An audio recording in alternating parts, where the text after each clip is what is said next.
My name is Jayson Orvis, and I'm your host for Micro Business Fanatic TV. The Small Business Administration says that about 50% of businesses will survive their first 4 years. Now, I hate the SBA, but those numbers sound about right to me in my experience. What they're not telling you is that those businesses that survive, probably 2/3 of them are sucking wind, and maybe only 1/3 of them are making bank. What if we could boil down lessons from dozens of businesses, successes and failures, and cram all that information into our cranium? Wouldn't that make us that much smarter when we went to launch our own micro business? To make that happen, we have to take actual businesses and we have to pull their guts out and paw through them, see what happened, what bombed, what rocked, and we have to be brutally honest about it. So that's what this show's all about. So let's get our hands in some businesses. Natalie Allen joined my wife Pamela and I for some snowshoeing in the mountains with our babies. The plan was to get Natalie totally exhausted so she'd spill the beans about Third Paycheck, a business we'd recently invested in together and closed down after a year. Welcome to another riveting episode of Micro Business TV. I'm here with Natalie Allen. We've snowshoed up to the top of my mountain land up above Bountiful. This is my land, my gate, my sign posted. Stay out, stay out. Isn't there a song like, this is my land, this is your land? Yeah, but that's like everybody's on. This is like mine. I bought it, stay out. There's a derogatory version that fits. Oh, okay. So we won't get into that derogatory version. So, Natalie, you've done your serial entrepreneur. How many small businesses do you think you've? There's my dog whining in the background. He's sick of being in the snow. How many businesses micro businesses do you think you've launched in the last? I don't know, since you're a kid. Since I was a kid, probably. I don't know. I could probably count on 2 hands. 2 hands? Yeah. So like somewhere between 5 and 10? Yeah. That's what I'd guess too. So that makes you a serial entrepreneur. Boom, boom, boom. You get a medal. Ba-bam.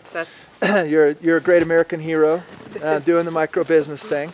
Good job. Now we talk about businesses that bomb and the businesses that rock on my blog. Now, I happen to have both. You happen to have both, you know, and that's, yeah, when you do 8 or 10 businesses, you're going to have both. And, you know, I'm going to just say, knowing you like I do, you're a millionaire at this point. You know, you've had enough failures that you've had some smoking hot successes too. So, but we were talking about one of your bombs on the way up. Talking about Third Paycheck, which was actually the predecessor, which was kind of like the trial run at Micro Business Fanatics, right? Right. So, all right, let's talk about Third Paycheck. It was the same thing. It was micro business coaching. What happened? Why did it fail? What did you learn from that? Why did it bomb? Well, what I learned is, if it's kind of a unique take, whereas actually one of the philosophies of Third Paycheck was to do something that's been done and not something creative. And although I think, you know, it could have really sung, it's just, you have to have a ton of capital. It's not like your typical small business startup, go launch it. So what I've learned is do what I know.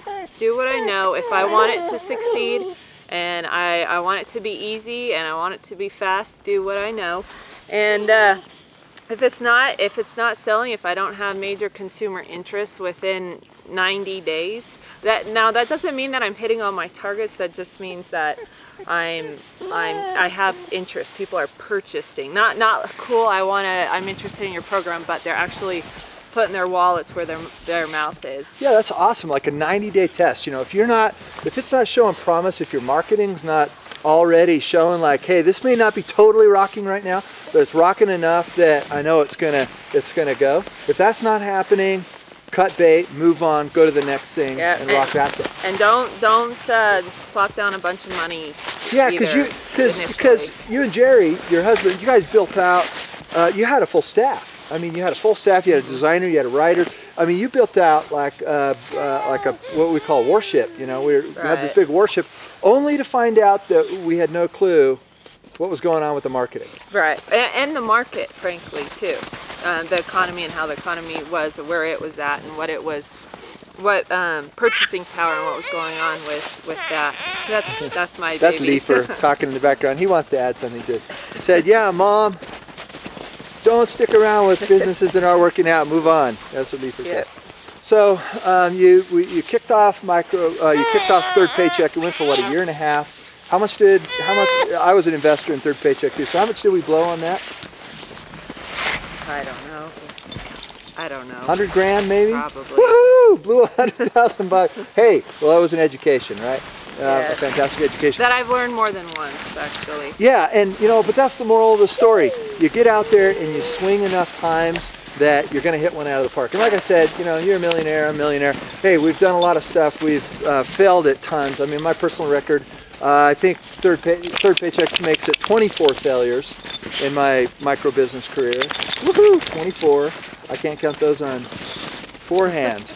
So, but you knock it out of the park enough, or I mean, you hit it, swing enough, you're going to hit it out of the park. Yeah. You're going to start getting some singles and some doubles, and then you're going to get a home run. Yeah. And then, that's the juice. Oh, I got another philosophy I want to talk about too. There's in casinos, there's video poker machines, and then there's megabucks machines, right? Yeah. The megabucks, you don't win a lot of money. The video poker pays out pretty consistently. Well, if you're constantly chasing the megabucks machines and trying to come up with these $1 million, $1 trillion ideas, then chances are you're going to lose a lot of cash. But if you stick with something that's tried and true, something that's consistently paying out, then you just continue to build it, and it eventually starts to be a pretty solid business. But the cult of entrepreneurialism says, go for the big thing, right. Do the mega real estate deal, or hey, you're gonna basically win the business lottery here, and boom, you'll be the next Michael Dell. But you know what? It's like you said, you hit the video poker kind of business where, hey, I'm going to keep at this, I'm going to keep at it, and then you're going to hit it big, but not, you're not looking Bill Gates big. You're looking, hey, I'm going to buy the next size house up big, right. And that can sometimes turn into Bill Gates big. Yep. Yep. Hey, thank you so much, Natalie. We got a little bit of a hike down, but down rules, up sucks. So, I agree. All right, this has been another episode of Micro Business Fanatic TV. So what life-altering tidbits do we pull from Natalie in Third Paycheck? Number 1, if your marketing's not showing promise in 90 days, move on. Better yet, try launching 10 new marketing projects a month and work them until a few rock. Number 2, be careful investing any money until you know your marketing works. You'll tell yourself you need big dollar stuff like a shop, offices, employees, but you don't. Almost every business on earth can be started on a shoestring budget. Number 3, don't chase the megabucks slot machine. If you feel like you should try a long shot business with a Goliath payout, lie down until the feeling goes away. Until next time, remember the MicroBiz Fanatic universal to-do list. Number 1, lift butt off couch. Number 2, launch business.